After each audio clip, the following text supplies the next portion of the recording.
This is what Isaiah son of Amoz saw concerning Judah and Jerusalem.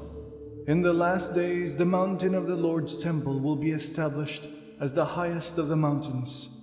It will be exalted above the hills, and all the nations will stream to it. Many peoples will come and say, "Come, let us go up to the mountain of the Lord, to the temple of the God of Jacob. He will teach us his ways so that we may walk in his paths. The law will go out from Zion, the word of the Lord from Jerusalem. He will judge between the nations and will settle disputes for many peoples. They will beat their swords into plowshares and their spears into pruning hooks. Nation will not take up sword against nation, nor will they train for war anymore. Come, descendants of Jacob, let us walk in the light of the Lord." The day of the Lord. You, Lord, have abandoned your people, the descendants of Jacob. They are full of superstitions from the east. They practice divination like the Philistines and embrace pagan customs. Their land is full of silver and gold. There is no end to their treasures. Their land is full of horses. There is no end to their chariots. Their land is full of idols. They bow down to the work of their hands, to what their fingers have made. So people will be brought low, and everyone humbled. Do not forgive them. Go into the rocks, hide in the ground from the fearful presence of the Lord and splendor of his majesty.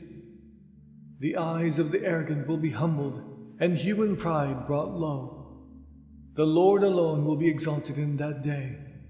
The Lord Almighty has a day in store for all the proud and lofty, for all that is exalted, and they will be humbled.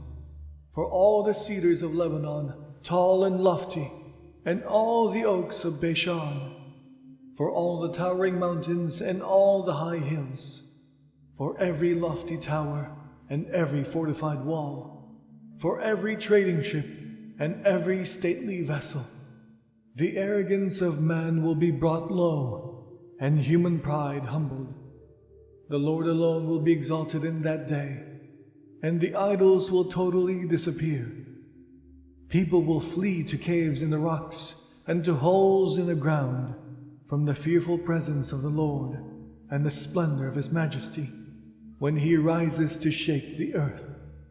In that day people will throw away the moles and bats, their idols of silver and idols of gold, which they made to worship.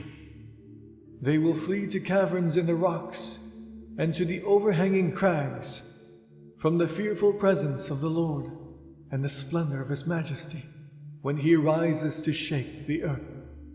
Stop trusting in mere humans who have but a breath in their nostrils.